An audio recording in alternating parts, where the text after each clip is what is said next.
ሰላም ጤና ይስጥልኝ ተከበራችሁ ተመልካችና አድማጮች የቻናል ቤተሰብ ተከታታዮች ባለማጣ ህዋት ትጥቅ ማስፈታት ዘመቻ መጀመሩ ተሰምቷል።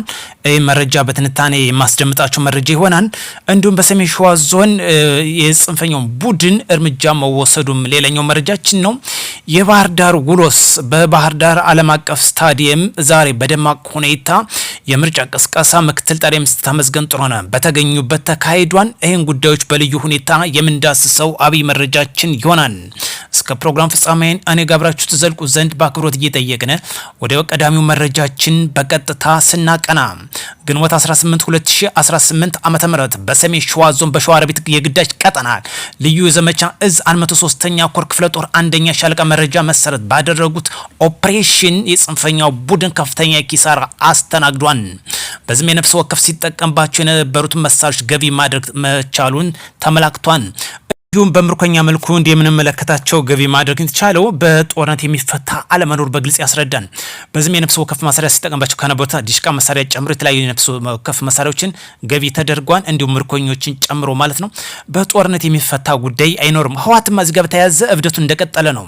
የህዋት ወታደሮች ቤት ለቤት ትጥቅ ማስፈታት ዘመቻ መጀመራቸው ተሰምቷል። የህዋት ሰራዊት አባላት ባለማጣ ከተማ ቤት ለቤት አፈሳ እያካሄዱ መሆኑም ተሰምቷል። የጦር መሳሪያ ያላቸው ሰዎችም ትጥቅ እየነጠቁ እያስፈቱ መሆኑን ታውቋል። በከተማዋ ከፍተኛ የጦርነት ስጋት ድባብ እንደሚታይም ተዘግቧል። ትጥቅ የማስፈታቱ በዋናነት የቀድሞ የሰራዊት አባላትን የሚሻ እና ታዋቂ ግለሰቦች ላይ ያነጣጠረ መሆኑም ተመላክቷል። በአለማጣ ከተማ ዙሪያ ባሉ አካባቢዎች የህዋት ወታደሮች ስልጠና እያደረጉ እንደሚገኝም መረጃው ያመላክታል። አለማጣ ከተማ ነዋሪዎች እንደገለጹ የህዋት ኃይሎች አካባቢ እየተቆጣጠሩ አንስቶ እንቅስቃሴያቸው በህዝቡ እንዳልተወደደላቸው ይነገራል። አንዳንድ ግለሰቦች ላይም ያነጣጠረ እርምጃ እንደሚወስዱም ተገልጿል። በተለይ የህዋት በዚህ አለማጣ ከተማ ላይ የሚያደርጉት ኦፕሬሽን ማታ ላይ እንደሚጠቀሙም ነው። ታዋቂ ግለሰቦችን የሚፈልጉት ሰውም እንግዲህ አፍኖ ይወስዱ እንደነበረም ነው የተመላከተ የሚገኘው።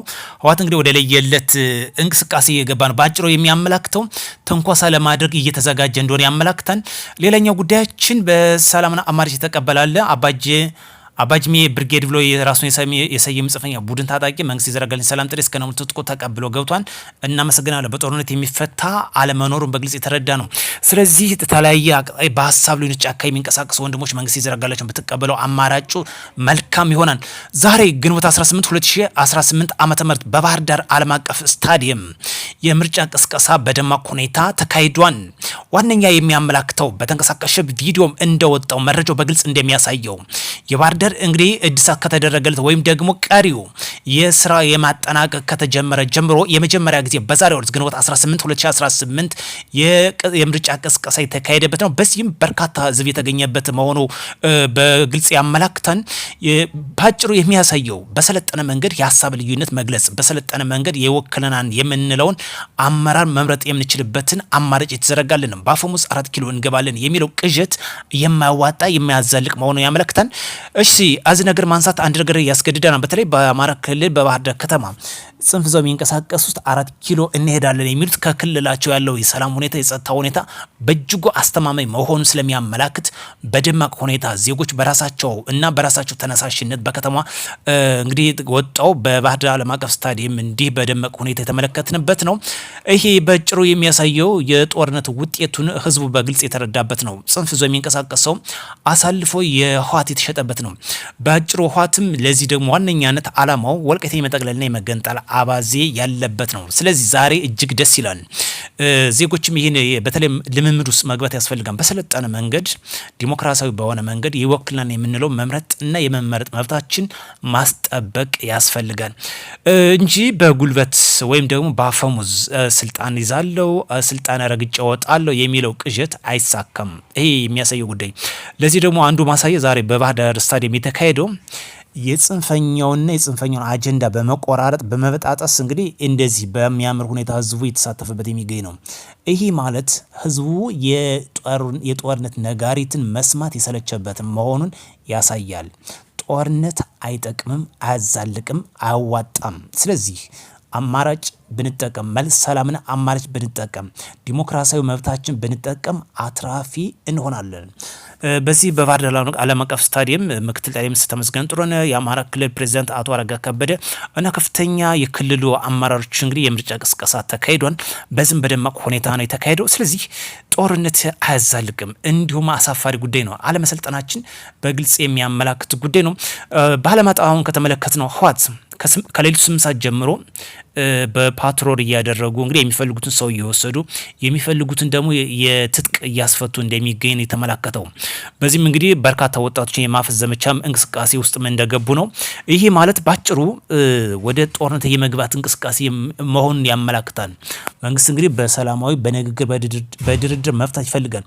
ይህን አማራጭ ቢጠቀሙት እነሱም አትራፊ ይሆናሉ። ጦርነት አይጠቅምም፣ አያዛልቅም፣ አያዋጣም። በዛሬው ዕለት እጅግ ደስ ከሚለውም ዋነኛ የባህር ዳር ስታዲየም በተለይ ለከተማዋ ከፍተኛና ከፍተኛ ድምቀት በላይ ሌላ ድምቀት መሆኑ ነው። ለአፍሪካ ዋንጫ የሚዘጋጅበት ማዘጋጅ የሚችል ስታዲየም ነው። አሪፍ ፊፋ አሁን ከሚያስቀምጠው ክራቴሪያ ውስጥ መግባት የሚችልበት ደረጃ ላይ ይገኛል።